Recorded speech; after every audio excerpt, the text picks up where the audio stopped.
spare. Botswana. Well, Harry, or probably through the auspices of his ghostwriter, is made to seem more contemplative. He's approaching the age of 25, and apparently it felt more than just another birthday. His mates refer to it as the watershed age, and apparently a moment when many young men and women come to a fork in their personal road.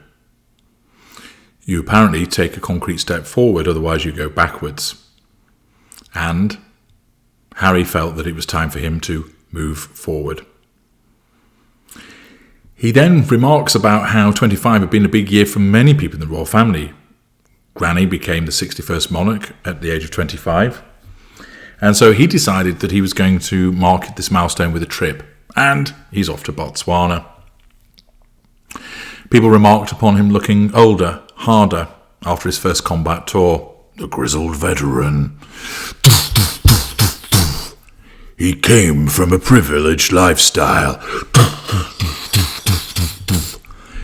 He went in the army. His examinations were written like a 13-year-old. Notwithstanding this, he was given a gun. He became the Ginger Ninja, the Prince of Persecution, as, in his Apache helicopter, he defeated the Taliban single-handedly. Yes, you can imagine the film of Harry's life going through his head in all of this. Once again, Harry demonstrates his rather simplistic thinking, which will cause you to groan internally when his TJ and Mike, his sort of surrogate family, refer to him as being more grounded. And then Harry, maybe it's his attempt at a gag, writes, "Odd, I thought. Through flight training, I've become more grounded." Very good, Harry. He explained that no one gave him more praise or love than TJ and Mike. And then he had a heart-to-heart with Mike at the kitchen table. And he talked about his relationship with Africa. Yes, only Harry can have a relationship with a country. He explained that basically the relationship had to change. And that it had all been take. And for now, Harry had to start giving.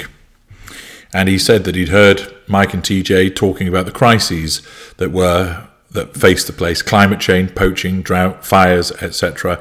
And they said, "You're the only person that we know that could actually have a global megaphone." So his friends were looking to harness him for the purposes of shining a light on matters, which is precisely what he was invited to do. He then moves on to the next chapter and tells us about the fact that he's in some boats, and they went off and did some exploring.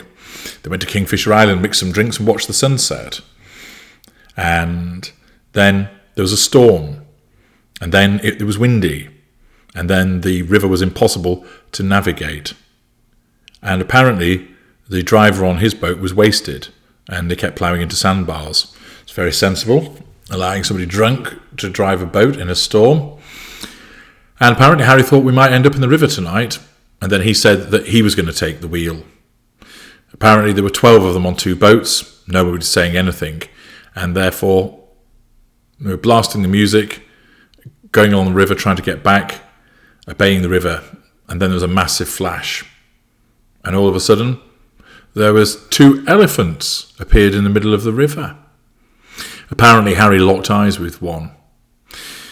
And clearly in one of these Harry's wife-inspired Bills and Boone dramatic moments, it pictured thus: "In the flare-up, I locked eyes with one.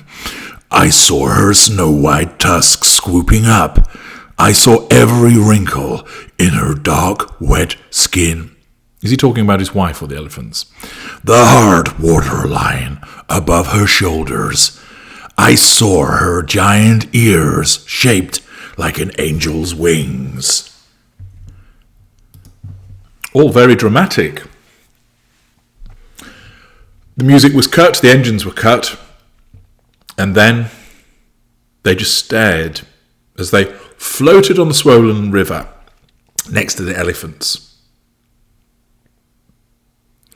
And Harry said that when he looked deep into the eyeball of the elephant, he thought of the all-seeing eye of the Apache, and he thought of the Koh-i-Noor diamond, and he thought of a camera's lens, convex and glassy, like the elephant's eye, except that a camera lens always made him nervous, and this eye made him feel safe. Apparently the eye wasn't judging him, it was. And he wondered if it was tearful. We then learned that elephants have been known to weep, and they hold funerals. And he wondered if they were intruding upon such a ceremony. The storm apparently was getting worse, and they whispered goodbye to the elephant. Harry moved the boat, lit a cigarette, and then told his memory to hold on to this encounter. Like, who on earth does that? Memory, you there? Yeah, I'm here. Could you hold on to that memory for me? Sure thing. Which one do you mean? The one where I was looking at an elephant and I think it was crying, and I likened it to a camera lens, except it wasn't like a camera lens, because camera lenses are bad and elephant eyes are good. Sure thing. I'll log that. Fuck me, he's been on the reefer again. So, then we're told that apparently everything for 1/2 second was one. Everything made sense. Fuck me.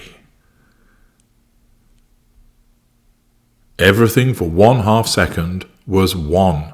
Well, it wasn't. It was 1/2, not one. It was a fraction. Everything made sense, which is not something that we can necessarily say about this publication at times. And then he tried to remember how it felt to understand what Mike had been trying to tell him. So, enlightenment through elephants in Africa, it would seem. And there we are. Back to Botswana, a little bit of an anecdote. The difficulty with all of this is that you can see the taint of Harry's wife. Because of her narcissism, she thinks that everything that she's involved in has some kind of meaning, has something of the moment about it, that it signifies something, when actually it just doesn't. Things just occur. You can make them happen. Things do happen because other people make them happen. But Harry's wife, she believes that there's something mystical and important because it involves her, and she's clearly infected Harry with this way of thinking to cause him to believe that all of a sudden, for 1/2 second, everything became one. And the exchange with the elephants also, to create this sort of mystical, magical thinking. And it's clear entirely where it's come from her. And whilst in some respects I think he might well think that it make people think, oh, that's so lovely, a lot of people will just think, oh, for goodness sake, don't be ridiculous. Just tell us what's going on. Don't infect it with the crap from your wife. Well, up next, he's going to get his wings. But what type of wings are they? Find out in the next video.